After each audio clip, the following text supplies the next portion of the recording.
Olá a todos. Eu vou então iniciar, dar continuidade, na verdade, à primeira parte que a gente discutiu da questão de tratamento estatístico. Então, a gente falou um pouco sobre algarismos significativos, né?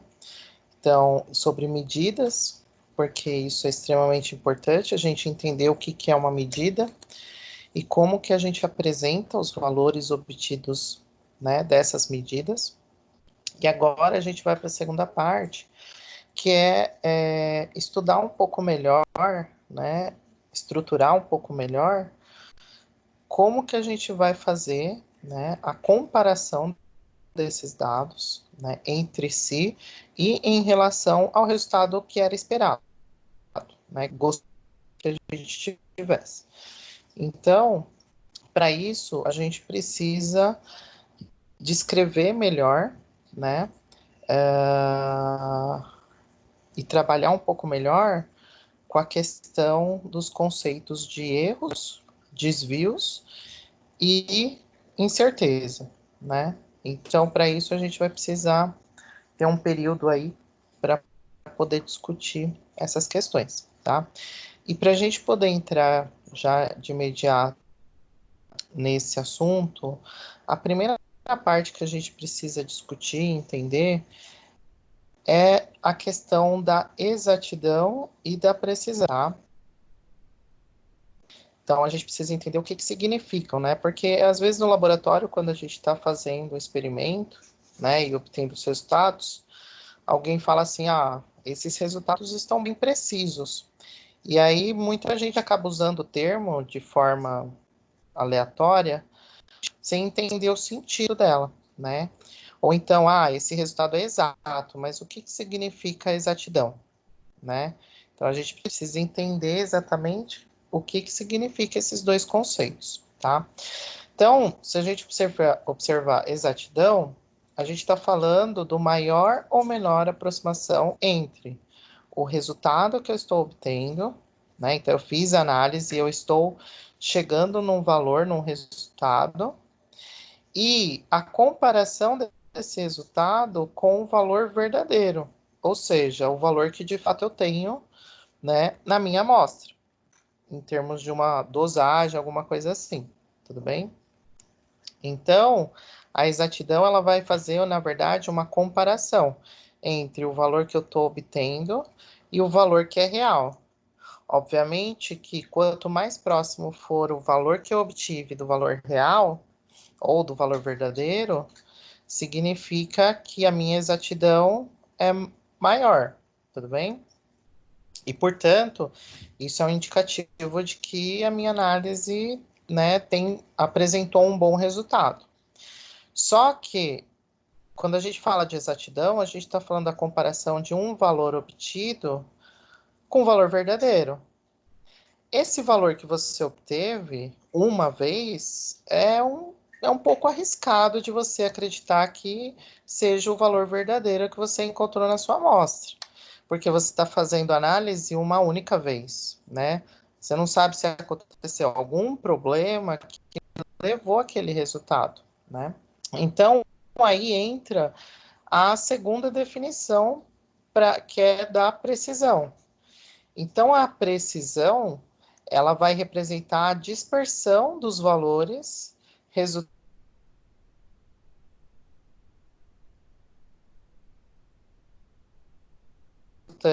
Quando eu vou fazer um quiz e esse valor está com uma exatidão baixa, eu posso achar que, na verdade, aquilo é verdadeiro, pronto, acabou. Mas pensem, você,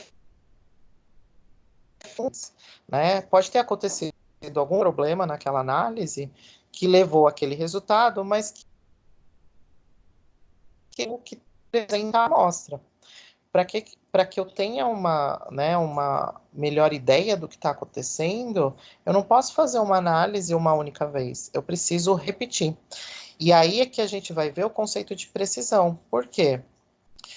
Se eu pegar todos os valores que eu obtive e perceber que eles estão muito próximos, isso é um indicativo de que a minha precisão ela é extremamente boa, né?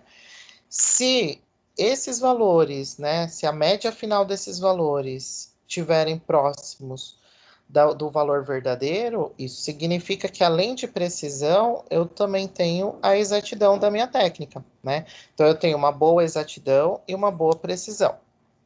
Para ficar mais claro esse conceito, a gente pode observar essas representações, né? Uma de gráfico, né? Um gráfico de dispersão, né? De dados, e uma representação de alvo aqui, né? Então, percebam, aqui na representação de alvo, percebam, eu tenho no centro o meu alvo, tudo bem? E isso seria o equivalente ao valor verdadeiro, certo? E todas as repetições que eu fiz, elas estão todas muito próximas em cima do alvo. O que que significa? Se o alvo é o meu valor verdadeiro, e todas as minhas análises deram em cima desse valor verdadeiro, significa que eu tenho uma boa exatidão. E que eu tenho uma boa precisão. Por quê? Todas as vezes que eu fiz essa análise, esses valores deram muito próximo do meu alvo. Eu consigo observar isso através desse gráfico, por exemplo. Então, nesse gráfico, ele mostra, né, a dispersão dos meus valores. Aqui no centro eu tenho o valor verdadeiro. Se vocês observarem, como ele é um pico bem fino, significa que os valores que apareceram estão aparecendo dentro de uma mesma região, né? E essa região, ó, até pela intensidade desse pico, estão batendo basicamente em cima do meu valor verdadeiro. O que significa que nesse sistema eu tenho uma análise muito boa, ou seja, eu tenho uma boa exatidão e eu tenho uma boa precisão.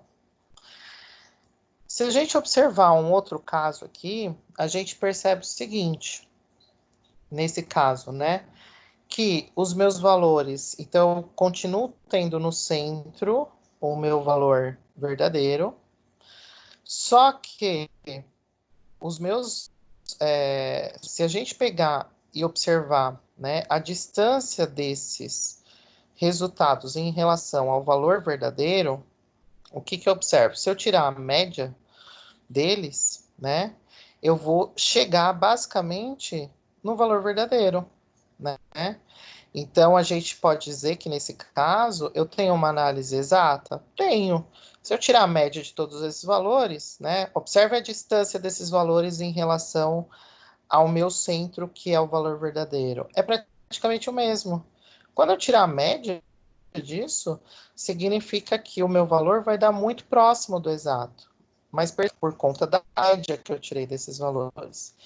Quando eu for observar, né, a questão do que todas as análises tiveram valores diferentes, ou seja, eu não tive um acúmulo de resultados num ponto só, significa que eu tive valores muito dispersos. Se eles estão muito dispersos, significa que ele não é preciso. Ele pode ser exato, porque a média dos valores vai chegar muito próximo daquilo que a gente gostaria, mas ele não é preciso.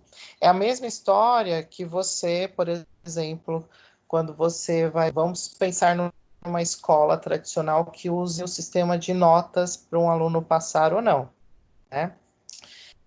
Então, vamos dizer que esse aluno só vai passar com média 5. Se ele tiver duas avaliações, ele tirar 0 em uma e 10 na outra, o que que isso significa? Na média, ele está dentro, tá ok. Então, do valor que ele precisa, que seria o valor verdadeiro, ele passa. Mas se você observar a precisão dessas notas, é muito diferente, porque 10 é muito distante de 0. Então, não houve precisão nas avaliações dele, mas houve exatidão. Ele passou, ele atingiu o objetivo, né? Então, é mais ou menos essa mesma ideia que acontece nesse caso. Nós temos outra situação em que os meus valores, a média dos meus valores, dão muito longe do valor verdadeiro. Ou seja, ele não é exato, né? Mas todos os resultados que eu obtive estão muito próximos uns dos outros. Ele é preciso. Então, eu tenho uma situação onde ele é preciso, né? E aí eu consigo observar isso aqui. Mas ele não é exato porque ele não atinge nem em questão de média o valor verdadeiro, tudo bem? Então, se a gente perceber, esse sistema ele é muito parecido com esse, né, em termos de gráfico.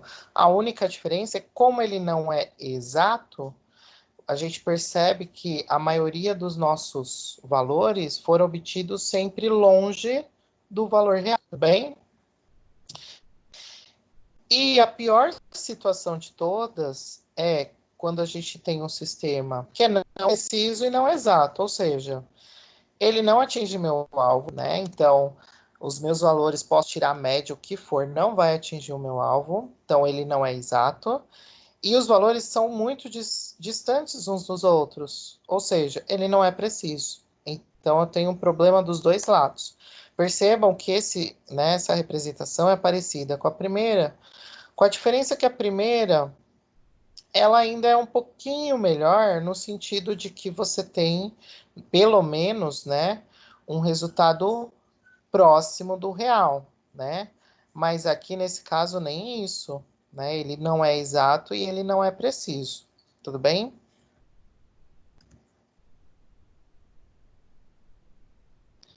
E por que que isso é importante na nossa área? A gente pode usar como exemplo é, o caso das buretas, né?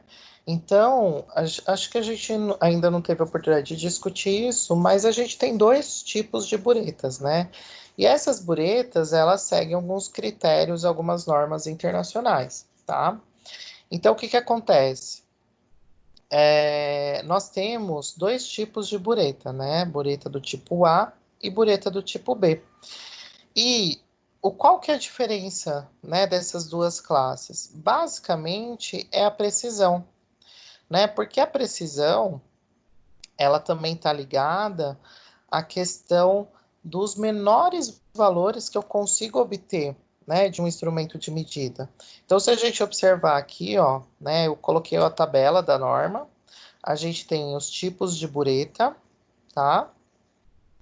E aqui, ó, a gente consegue ver a tolerância volumétrica que a gente tem para cada bureta. Então, percebam, por uma bureta de 10, que hoje é o que a gente está acostumado a usar, na classe A, a gente tem uma tolerância de 0,02 ml. O que que isso quer dizer? Quer dizer que eu consigo fazer uma leitura, né, da bureta, utilizando os algarismos significativos adequados, em até 0,02, né? Ou seja, eu consigo pegar ainda um terceiro algarismo, né? Ao passo que na classe B, a gente tem uma tolerância de 0,04. Ou seja, em termos de precisão, a classe A ela é mais precisa que a classe B. Por quê? Porque eu tenho um menor valor de tolerância que eu consigo obter o meu volume na hora que eu for ler lá o menisco da minha titulação. Tudo bem? E aí, o que que isso é interessante para a gente? Isso é interessante para a gente poder definir o tipo de análise que a gente vai trabalhar e o tipo de bureta.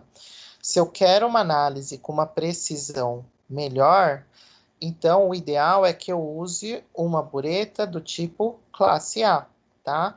Todas as nossas buretas no laboratório são de classe A, tá? Independente do volume, elas são de classe A porque a precisão delas é melhor. E por que que a precisão delas é melhor? Porque eu consigo pegar um volume muito pequeno, né?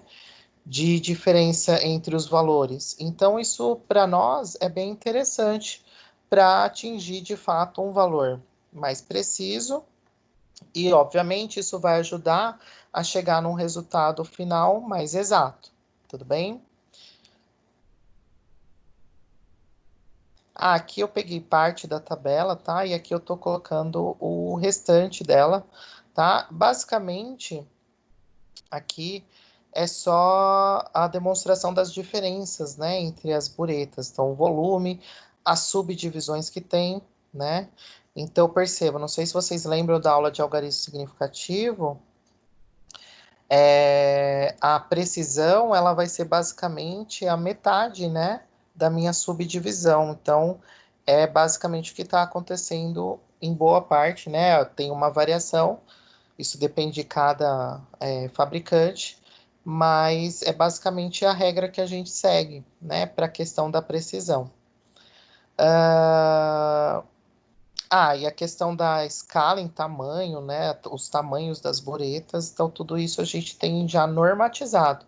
Então, qualquer empresa que fabrique esse tipo de instrumento, ele tem que seguir, né, essas normas de estrutura da bureta.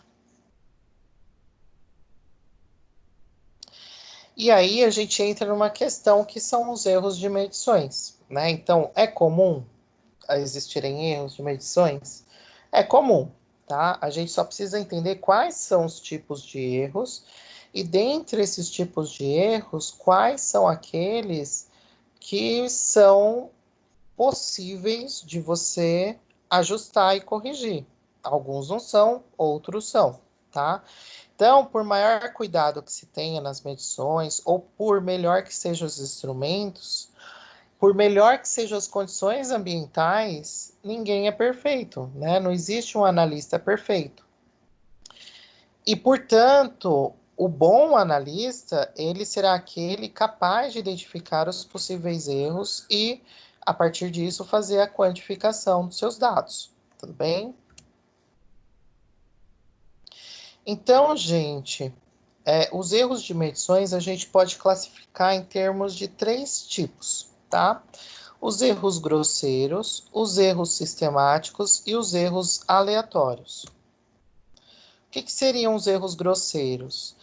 Erros grosseiros, o próprio nome já diz, né? É um erro bem grosseiro, ou seja, falta de atenção, pouco treino ou falta de perícia do analista, né? Ele quer fazer algo maior daquilo que ele sabe. Então, assim, nesse caso, gente, né, são erros que a gente tem como corrigir tranquilamente, né? Falta de atenção, não estou bem naquele dia, não vou conseguir fazer análise. Então, você tem que estar ciente disso. Se você percebe que você não está bem, né, psicologicamente ou de qualquer forma, você tem que assumir isso e não fazer análise, porque você sabe que essa ação, fazer análise nessas condições, pode levar a um erro grosseiro. Você tem que estar ciente disso, tá? Então, esses erros, eles são passíveis de correção se o analista também tiver bom senso, tá? Então, isso é muito importante. O analista precisa ter treino, então, se você percebe que você acha que ainda não está, né, com a formação boa para que você faça uma determinada análise, então você precisa treinar mais para fazer na hora do vamos ver, tá? Um exemplo aqui, né? Troca de algarismos ao registrar um valor lido. Isso é um erro muito grosseiro. É aquele caso que a gente sempre fala da pesagem na balança. Você vai pesar um material na balança, você precisa levar o seu caderno e anotar do lado da balança. Sem aquele negócio de achar que a sua memória é ótima, que você vai lembrar quando chegar na bancada e anotar, ou querer gritar para o colega qual é o valor, e ele pode entender esse valor errado, tá? Então, tudo isso, gente, tem que ser evitado. Então, aqui é só um esquema, né, de um erro grosseiro. Então, o alvo dele está bem à frente dele. Ele consegue, né, o impossível que é bater a bolinha dele aqui nessas duas árvores e não atingir o objetivo dele. Nós temos os erros sistemáticos. Então, os erros sistemáticos são erros que levam a resultados sempre no mesmo sentido. Exemplo: posicionamento incorreto do zero da escala afetando todas as medições com esse instrumento. Seria o equivalente a você fazer quando você for zerar a bureta, você zerar ela no ponto errado. Vamos supor que por qualquer motivo você entenda que o zero da sua bureta não é o zero, é o 1. E aí toda vez que você vai fazer, né, zerar a sua bureta, você acerta o menisco na unidade 1, tudo bem? O que vai acontecer? se você faz uma boa titulação, vamos supor que você vai fazer 4 vezes. As 4 vezes, né, que você for fazer e você faz bem essa titulação, vai dar um valor muito próximo, né? Por que que vai dar um valor muito próximo? Porque você é preciso naquilo que você está fazendo, tudo bem? No entanto, os valores estão errados. Eles estão errados sempre para o mesmo sentido, porque você errou no momento que você foi fazer o zero da sua escala, né? Então, toda a diferença que vai acontecer nos resultados finais vão ser com uma unidade, né? Então, esse é um clássico de erros sistemáticos, né? Então, aqui ele está jogando a bolinhas, ele consegue acertar sempre o mesmo local, ou seja, ele é preciso, mas ele acertou longe da onde seria o alvo, o objetivo dele em termos de alvo, tá? Então ele foi preciso? Foi, mas ele não foi exato, tá? E isso é clássico de um sistema que estão acontecendo erros sistemáticos. E por último, os erros aleatórios. Então, normalmente os erros aleatórios são aqueles em que a gente não consegue controlar. Então, eu estou falando basicamente da questão do ambiente. Então, por exemplo, eu preciso fazer uma análise com controle de temperatura. Só que é muito difícil, dependendo do instrumento, você conseguir esse controle de temperatura. Alguns instrumentos mais modernos têm o seu próprio controle de temperatura, mas tem outros que não. Então, por exemplo, né, vamos pensar em técnicas clássicas. Titulação, de novo.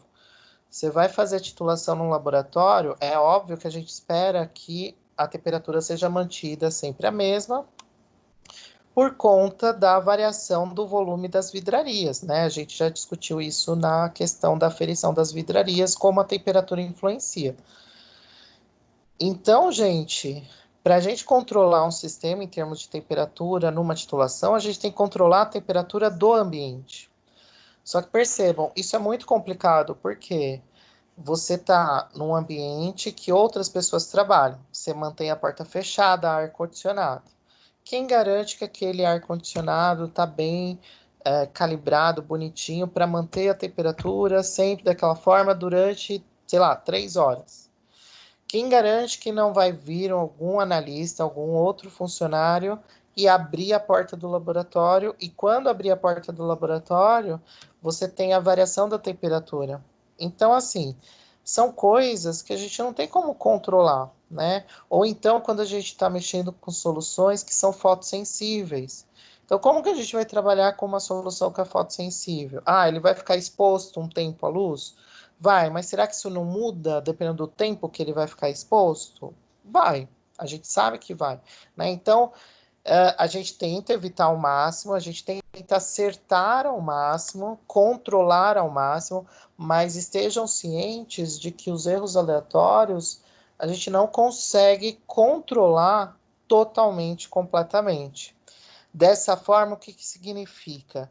Que praticamente qualquer análise que você vai fazer e que seja uma boa análise no sentido de exatidão e precisão, vão ter sempre associados a eles os erros aleatórios. E a única forma que a gente tem de corrigir esses erros vai ser através dos métodos estatísticos. Então, a gente vai usar a estatística para avaliar, na verdade, não é nem corrigir, né, os resultados. Os resultados eles vão existir, mas a gente vai poder ter uma noção do impacto que esses erros tiveram na nossa análise. E dependendo de que um desses erros foi muito, assim, como que eu posso dizer, intensos, a gente pode rever a nossa metodologia para ver se a gente não consegue diminuir esse tipo de erro que está atrapalhando no nosso resultado, tá? Então, para isso vai servir o tratamento estatístico. Percebam, erro grosseiro e erro sistemático a gente tem como evitar, né? Agora, erros aleatórios é muito difícil. Então, o que que a gente vai fazer nesse caso? A gente vai utilizar os métodos estatísticos para tratar os nossos dados e avaliar o quão significativo foi o impacto desses erros aleatórios. E a gente também tem como fazer a classificação, né, desses erros já de um ponto de vista mais estatístico. Então, a gente tem dois tipos de erros, né? E a gente tem como calcular, inclusive, esses erros. São os erros absolutos e os erros relativos. É um conceito bem simples, tá? O erro absoluto, ele vai ser a diferença entre o valor exato de uma grandeza e o valor verdadeiro. Então, eu obtive um resultado e eu vou comparar com o valor verdadeiro, tudo bem? A diferença desse valor é o que nos dá o resultado de erro absoluto, tá? Se eu fizer várias análises, então eu posso trocar, né? Então, o meu erro absoluto vai ser a média dos meus resultados menos o valor verdadeiro. E só para a gente deixar claro, né, a definição de valor verdadeiro é o valor obtido de uma medição ideal com instrumentos e operadores perfeitos. E aí entra numa questão bem utópica, né, que a gente acabou de falar. Não existe análise perfeita a partir do momento que a gente tem os chamados erros aleatórios, né? A gente não tem o operador perfeito, porque a partir do momento que a gente entende o operador é humano, isso está já atrelado ao fato de ser humano, o fator erro. Ele é possível de acontecer. Então, percebam, o valor verdadeiro, ele é um valor, embora a gente discuta ele e tudo mais, mas ele é utópico, tá? Ou seja, ele não existe, na verdade, né? Vocês vão ver que a gente tem como chegar no valor mais próximo do verdadeiro, assumir o valor mais próximo do verdadeiro. E é isso que vai valer para a gente. E a gente tem também como fazer o cálculo dos erros relativos, né? Então, os erros relativos, na verdade, é uma adaptação, né, da fórmula de erros absolutos. Então, a gente vai ter basicamente o erro absoluto, que eu obtive a partir da equação anterior que eu apresentei para vocês, dividido pelo valor verdadeiro, vezes 100, tá? Então, é assim que a gente faz a medida do valor relativo, tá? E aí, só lembrando que o erro absoluto é a minha medida, o meu valor exato, menos o valor verdadeiro. Tudo isso dividido pelo valor verdadeiro, vezes 100. É óbvio que quanto menor o meu erro, ou absoluto ou relativo, mais exato é a minha análise. Tudo bem? Significa que o desvio, né, entre o meu valor obtido e o meu valor verdadeiro, ele é muito pequeno. Então, eu cheguei muito próximo do valor que era esperado. E aí entra aquela questão que vai nos auxiliar na questão utópica do valor verdadeiro, tá? Que é a definição de erro e desvios, né? Então, o erro, gente, ele é a diferença entre um valor obtido ao se medir uma grandeza e o valor real ou correto da mesma. Só que a gente viu que o valor real, que seria o valor verdadeiro, ele é utópico, ele não existe se você for analisar os fatores que levam a ele. Então, qual que é o mais correto da gente trabalhar? É a gente trabalhar com o termo desvio, porque o desvio é a diferença entre um valor obtido ao se medir uma grandeza e um valor adotado que mais se aproxima do valor real. E aqui eu estou sendo mais sincero com os meus resultados. Não existe o valor real, né? A gente já viu por quê. Mas existe o valor que a gente vai adotar como aquele mais próximo do valor real. Quando a gente usa esses termos, a gente está falando de desvio. Então, gente, na prática, naquilo que a gente faz, é muito mais comum a gente trabalhar com desvios do que com erros, tá? E a partir do momento que a gente define precisão, exatidão e os tipos de erros que a gente tem, do ponto de vista mais prático e do ponto de vista mais teórico, a gente agora entra na chamada incerteza, né? Então, o que que é a incerteza? Então, a incerteza, gente, nada mais é do que uma modelização teórica de dados que a gente obteve, né, a partir de fenômenos físicos, que nos permite compreender aquele fenômeno. Tudo bem? Então, perceba, eu até enfatizei aqui, é uma modelização teórica, né? Mesmo que ela seja feita em condições rigorosas, nunca vai corresponder ao valor absoluto ou verdadeiro do fenômeno, que foi aquilo que eu falei para vocês. A gente não tem o valor verdadeiro, mas a gente tem como chegar no mais próximo do valor verdadeiro. E é isso que vai ser fundamental para a gente trabalhar com o conceito de incerteza.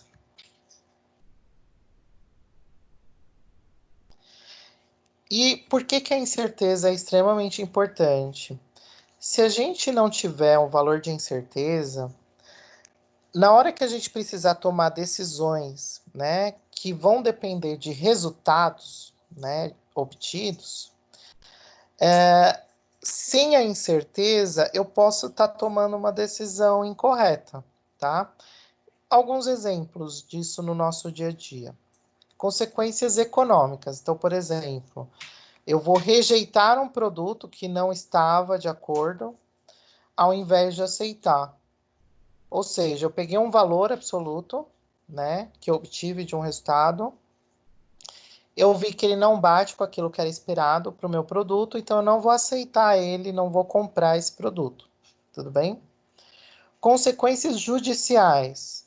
Então, ao dar um veredito de culpado ao invés de inocente. Então, por exemplo, algo que é muito comum, questão de doping, né, nas competições esportivas. Se eu tiver, né, julgando alguém com relação a doping, eu preciso, obviamente, dos testes, né, dele, de sangue, para saber o teor daquele princípio ativo que ele usou de forma indevida. Se eu fizer uma única análise e essa análise der, né, que ele realmente usou aquele produto, né, numa quantidade que é maior do que a especificada, eu provavelmente vou dar o veredito de culpado. Mas percebam, eu fiz uma única análise. Essa análise a gente não sabe como ela foi feita, como que o analista fez essa análise, como que o instrumento estava calibrado. E a gente vai dar o veredito de culpado com base em dados que a gente não tem certeza e que vai comprometer a vida desse atleta. Então a gente precisa ter muita responsabilidade nesse sentido. Então, qual seria o correto? É eu ter pelo menos várias análises. E dessas várias análises, eu obtenho o quê? O valor da incerteza, que é o que vai me definir o que eu posso considerar como culpado ou inocente, tá? Consequências médicas ao prescrever tratamento desnecessário. Então, isso entra na mesma questão que eu falei sobre a análise de sangue, né, do atleta. Então, com base em um único resultado, você achar que aquele paciente tem aquele problema, né, prescrever um tratamento que às vezes é inadequado, quando na verdade você não olhou outros resultados para fazer uma avaliação um pouco mais completa. Então, isso, gente, compromete em vários sentidos dentro da nossa vida.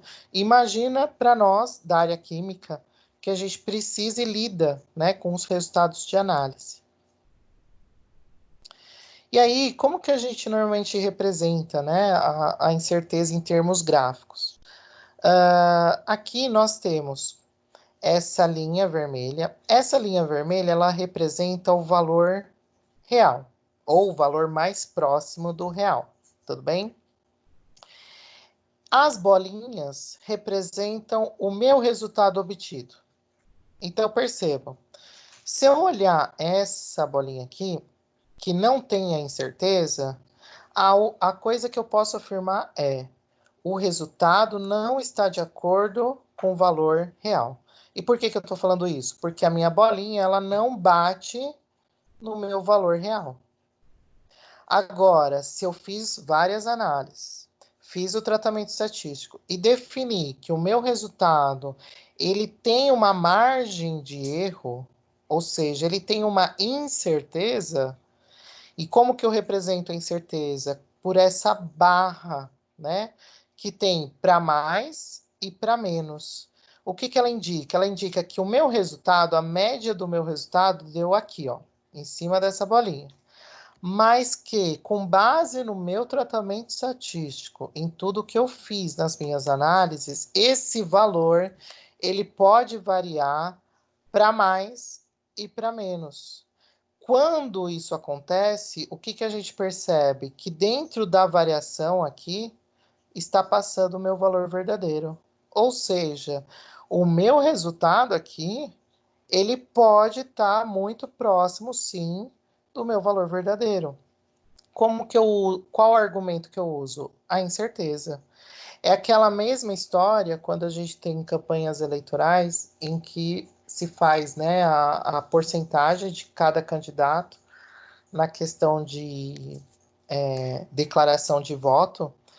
E aí, quando vão apresentar os resultados, fala assim: o candidato está com 32%, com variação de 2 para mais e 2 para menos. O que significa que se o valor absoluto dele é 32, mas a incerteza diz que esse valor pode variar de 30 a 34, porque é 2 para mais e 2 para menos.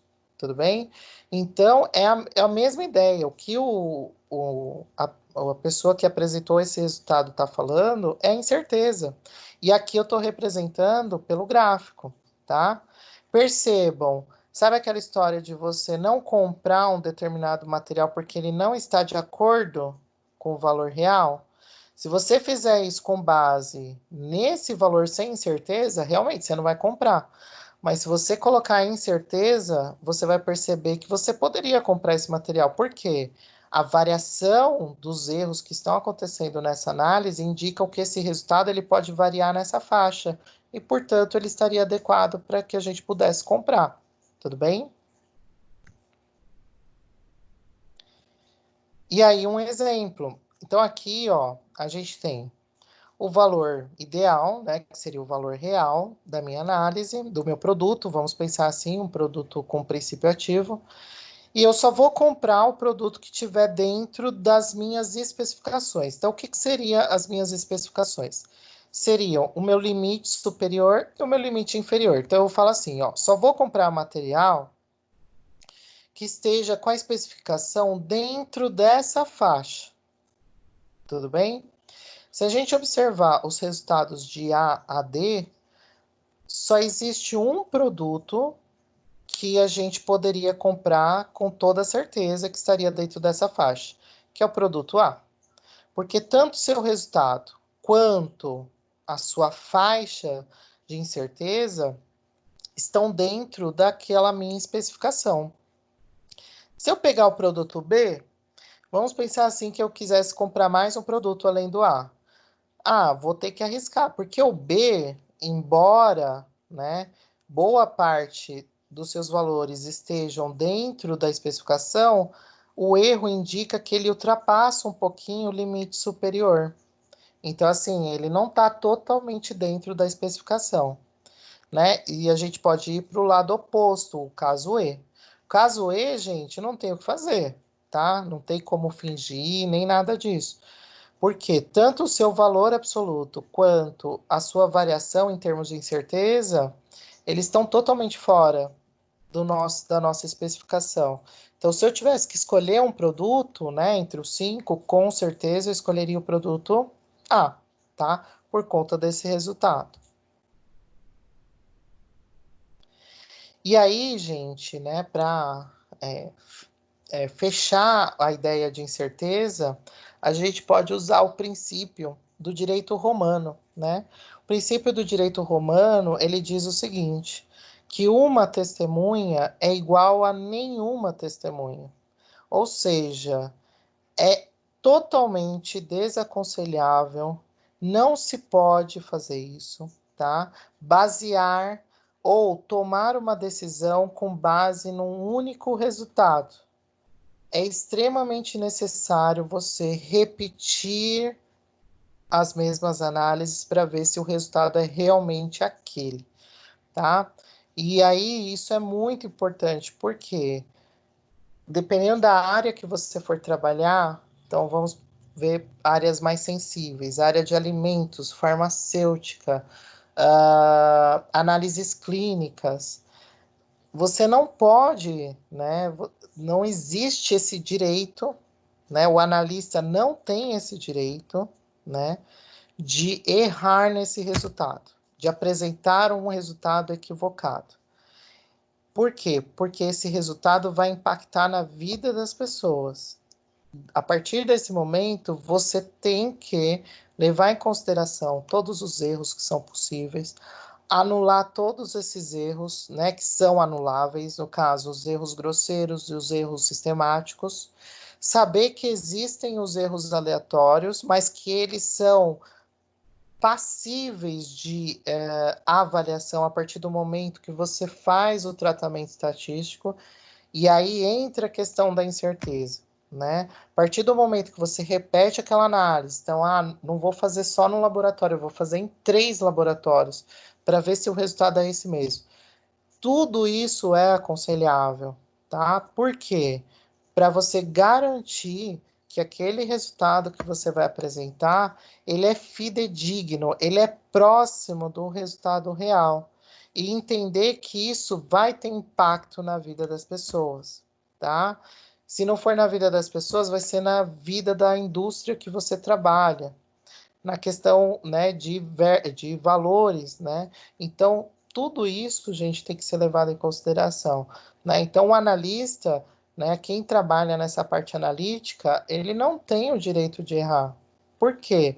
Porque ele tem que fazer, sim, um treinamento, um trabalho para estudar todas essas etapas que ele precisa cumprir para aí sim apresentar o resultado, né?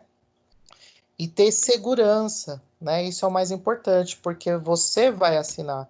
Percebam, o analista, ele é quase o responsável técnico por aquilo que ele está apresentando. É óbvio que toda empresa tem alguém que está numa posição superior para isso e que vai responder. Mas essas pessoas também vão responder e vão responder criminalmente, tá? Então, o analista tem que ter ciência disso e que não é brincadeira você fazer uma análise e apresentar os resultados de acordo com a, o valor real dele, tudo bem? Então, dentro da nossa área química analítica, a estatística ela é fundamental no tratamento dos dados de análise, né?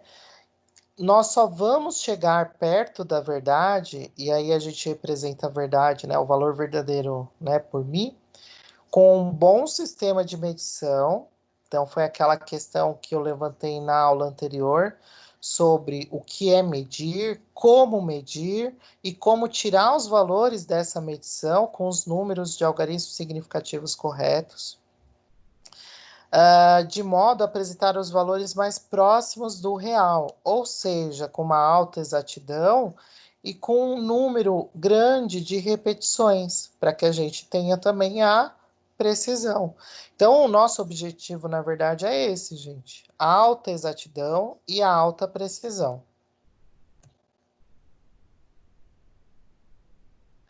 Para que a gente comece a discutir um pouco melhor agora como que a gente calcula, né, a questão da incerteza, a gente precisa entender como que a gente vai trabalhar em relação à nossa amostra, tá?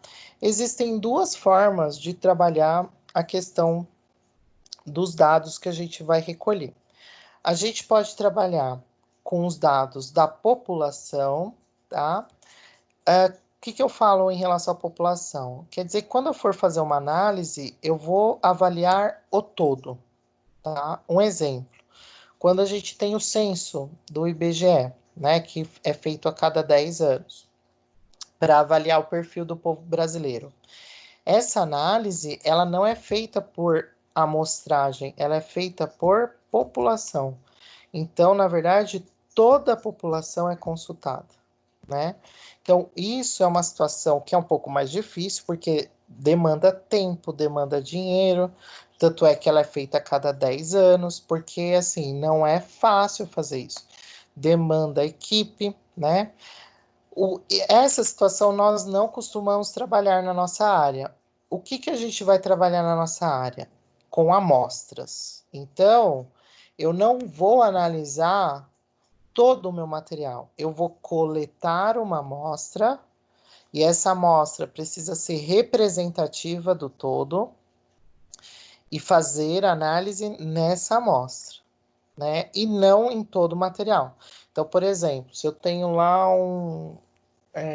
uma latinha de molho de tomate, eu não tenho, nem preciso, na verdade, usar todo o molho de tomate que está naquela latinha para análise. O que que eu preciso? Eu preciso de uma amostra, eu preciso de 1 grama, né?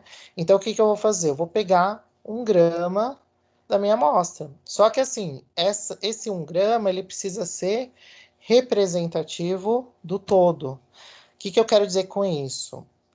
O meu molho de tomate, ele é uma suspensão, né, que tem pedacinhos de tomate, e com o tempo esses pedacinhos vão decantando, eles vão ficando no fundo. Em cima vai ficando só a parte mais ah, líquida, né, vamos dizer assim. Se eu simplesmente abrir a minha latinha e pegar 1 grama de cima dele, eu estou pegando só uma fração, eu não estou pegando a amostra como um todo, né? Eu estou pegando uma fração que é a fração mais líquida da minha amostra.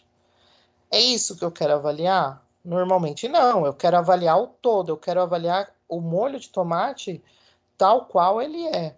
Então, para isso, o que que eu vou precisar fazer? Eu vou precisar agitar, né? Homogeneizar essa latinha. Aí sim, a partir da homogeneização, eu vou pegar uma amostra e vou fazer a análise. Tudo bem? Então, quando a gente trabalha com amostras, a gente também tem que ter um cuidado com relação à amostragem, né? Como que a gente vai fazer esse processo? Então, vamos lá para as contas, né? Um valor que é super importante para a gente poder calcular em certeza é o valor da média, né? E a média é bem tranquila, acho que não é segredo, né, para ninguém. Vocês já estão acostumados a calcular a média. A média nada mais é do que a soma, né, de todos os valores obtidos dividido pelo número de leituras que eu fiz, ou número de análises que eu fiz. Tudo bem? Isso é a média. Existe também o conceito do desvio da média. O que que é o desvio da média? O desvio da média é quando a gente pega cada resultado que a gente teve. Então, vamos supor que a gente fez 4 análises. Aí eu peguei, calculei a média dessas 4 análises, tudo bem? Mas aí eu queria avaliar como que cada análise se comporta em relação à média.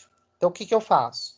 Eu pego o valor de uma das minhas análises, vamos pensar análise 1, e subtraio da média. Esse valor vai me dar o quê? O desvio da média, ou seja, qual a diferença que existe entre cada valor que eu obtive em relação à média. E isso é muito interessante, porque isso vai nos dar uma ideia de precisão. Por quê? Porque se todos os desvios médios forem muito próximos, né, uns dos outros, significa que os meus valores também são muito próximos, porque o desvio deles em relação à média é muito próximo. Então, ele me dá, né, esse dado, ele me indica basicamente uma noção de precisão que eu tenho dentro da minha técnica, tá? E aí é lógico, eu vou ter um desvio para cada análise que eu fiz, tá?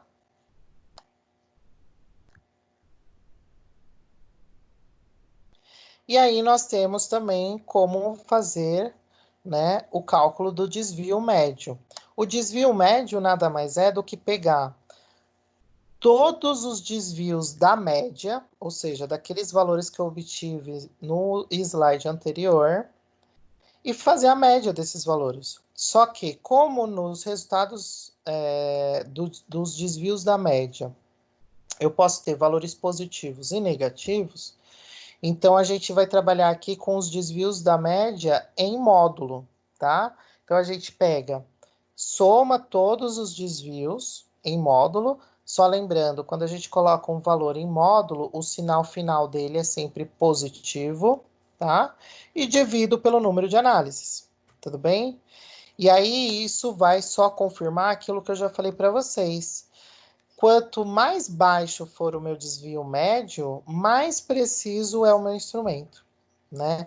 Porque significa que os desvios que aconteceram de cada valor em relação à média é muito baixo, tudo bem? Isso significa que os meus valores, então, são muito próximos. E aí eu posso dizer que o meu método, né, ou o meu instrumento é extremamente preciso. Tudo bem?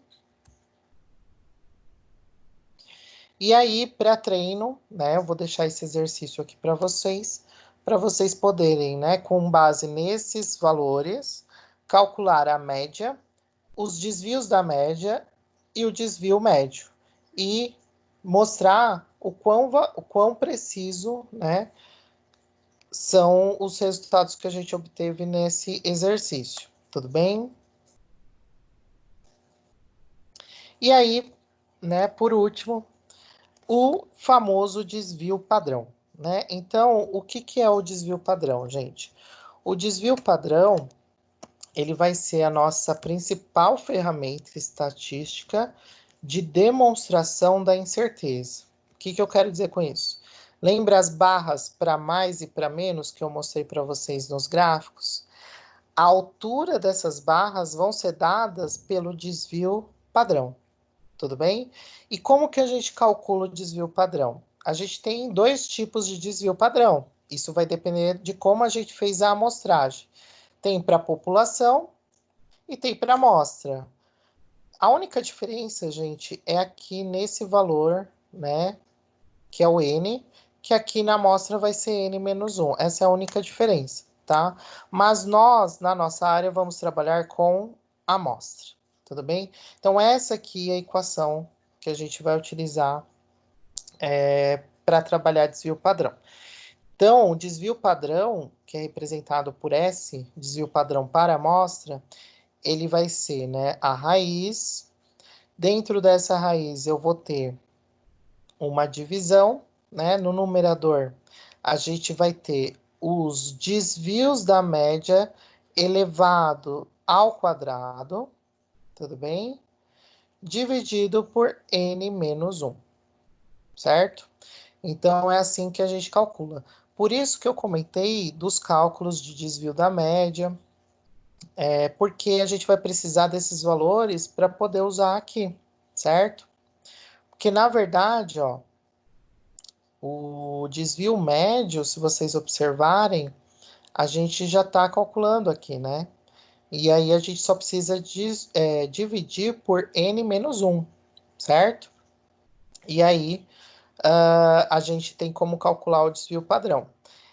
É lógico, gente, que o desvio padrão, ele, quanto menor, melhor, né? Significa que o meu erro é menor, significa que a minha precisão é maior e que, portanto, a minha exatidão também é maior, tá? Então, o que que a gente espera de um desvio padrão? Sempre valores muito pequenos, tá?